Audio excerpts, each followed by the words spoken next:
This is a statement. My name is Amar Anwar. I'm a solicitor acting on behalf of both brothers. I'm instructed to make this statement on behalf of Fahir Amaaz and Mohammed Ahmad. The brothers are grateful to their legal team for their robust defence during the trial and the previous one held last year. For the second time, including at this retrial, the jury was unable to reach a verdict on the single charge faced by both brothers, assault occasioning actual bodily harm against armed police officer PC Zachary Marsden at Manchester Airport on the 23rd of July 2024. The position of the two brothers has always been that they acted in self-defence, and today they were formally acquitted and a verdict of not guilty was recorded.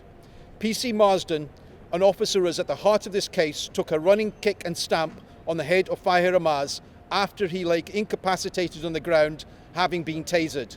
In our democracy, we have a right to expect that those in uniform act according to the law, and any force used must be reasonable, legitimate and proportionate.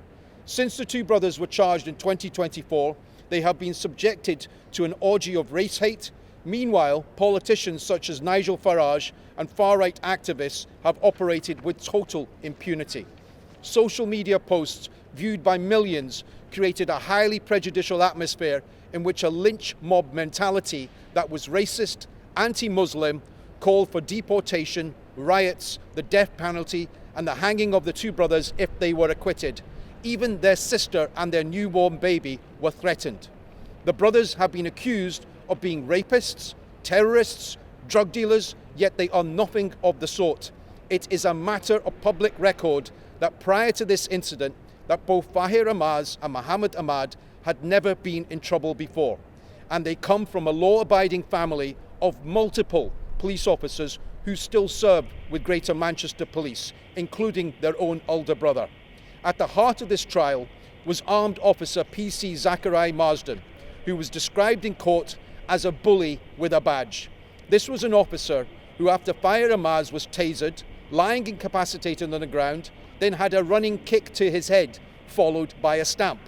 The background, often ignored in this case, is as follows. Mrs. Shameen Akhtar, their mother, was travelling back from holiday in Pakistan. Over the course of several hours on a flight, she claimed she was subjected to a tirade of racist abuse by an Arab man believed to work for the Kuwaiti police. As soon as she exited at arrivals and seeing her two sons waiting for her, the mother broke down into tears. She noticed the male in question when they walked past Starbucks. Both her sons approached the male and questioned him. The male was rude, he was threatening, and it's alleged he was racist. An altercation then took place. Following this, the family left Starbucks and they walked towards the nearby car park station. When they got to the car park station, Fahir Amaaz was facing the ticket machine and trying to pay for parking. Three police officers, one armed male officer, PC Marsden, one armed female officer and one female constable approached Fahir. Without identifying himself, PC Marsden grabbed Fahir from behind by the neck and pushed his head into the ticket machine.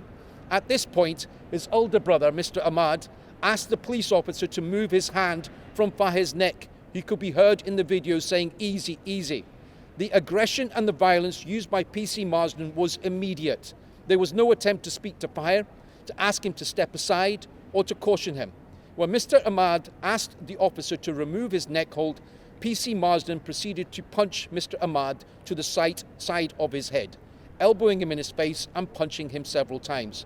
At this point, Fahir had already broken loose and started to throw punches.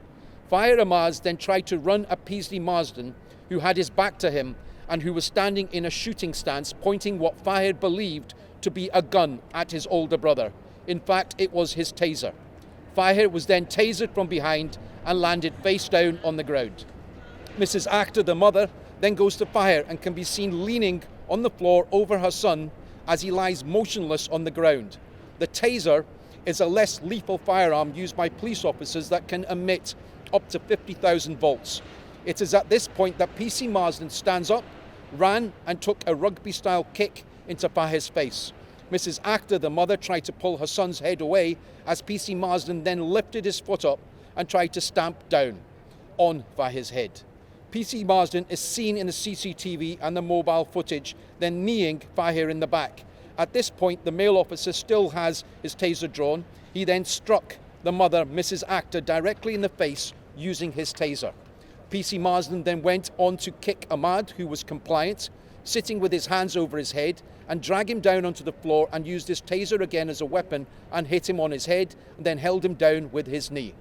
Armed officers in the United Kingdom are supposed to be highly trained professionals with the power of life and death, but provocation or the loss of control should be no defence in law. At the start of this case, we provided information on the conduct of several officers, including PC Marsden, to the IOPC and asked them to be referred to the CPS for criminal prosecution. Over many years, the Greater Manchester Police has been described as being full of rotten apples and accused of acting with systemic disregard for law and professional standards. In this case, a narrative was spun to justify what took place. CCTV was deliberately leaked from the most secure part of Manchester Airport. A threat to kill was made. A WhatsApp group was set up. The mother, Mrs. Actor, was struck in the face with a taser. 2 innocent bystanders were sprayed with pava spray. And even the far-right reform ended up playing a role. And there is so much more that we are unable at this stage to refer to publicly. Following a complaint being lodged by our office, notices were served by the IOPC on police officers which informed them that they were under criminal and gross misconduct investigation. These included Operations Outmarsh, Operations Marstow and Operations Woody Gates. During the 2 trials, social media, beginning with the backdrop of the Southport riots, has played an incendiary role, almost derailing the administration of justice. Nigel Farage went on to discuss this live case during the first trial at a Reform press conference on the 21st of July 2025.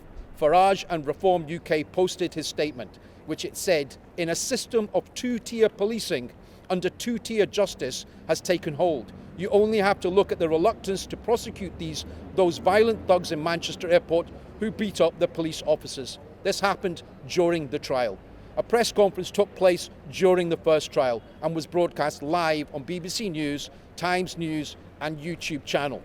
Mr. Farage's posts reach an audience of millions. Many, of course, would amplify the message, misinform, incite, inflame, with unacceptable attacks on the jury, falsely accusing them of being all Asian and all Muslim.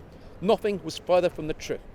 The jury is the foundation of our legal system for hundreds of years and must be protected from unwarranted attacks by armchair activists and the far right. There was nothing 2-tier about the justice meted on my clients as they faced 2 trials and an estimated £2 million of costs being spent on this case. Today, justice was done.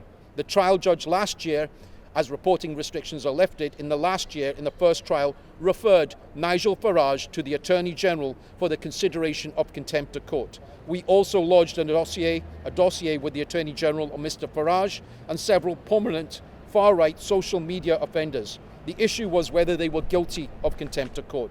Dangerous pogrom-like attitudes have contributed to a culture of hostility in this case, and indeed any trial in this country involving defendants from a black, minority, ethnic or Muslim community. The far right regularly claim a 2-tier justice system, yet they are the ones who operate out with the law. They incite social media hate, they inflame conspiracy theories, and they attack the right to a fair trial. It was disappointing that the Attorney General did not believe there was a substantial risk of those comments seriously prejudicing the course of justice and chose to take no action.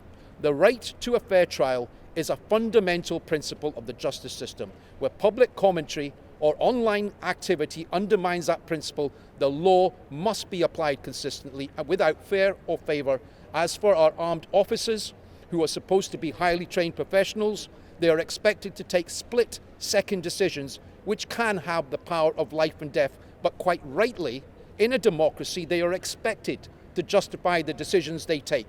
Carrying a gun or a taser does not give them a license to kill or use excessive violence, nor escape accountability, whatever the circumstances, background, colour or religion of the suspect or accused. Both Mr. Fahir Amaaz, who is now in custody, has been in custody for some 10 months, and Mohammed Amaaz have not just faced trial twice, but they have faced trial by social media. Their lives have been wrecked. But this is not over. The rule of law must also apply to those officers who broke the law or breached professional standards, and they must now face action from the CPS and the Greater Manchester Police. Thank you. There'll be no further questions.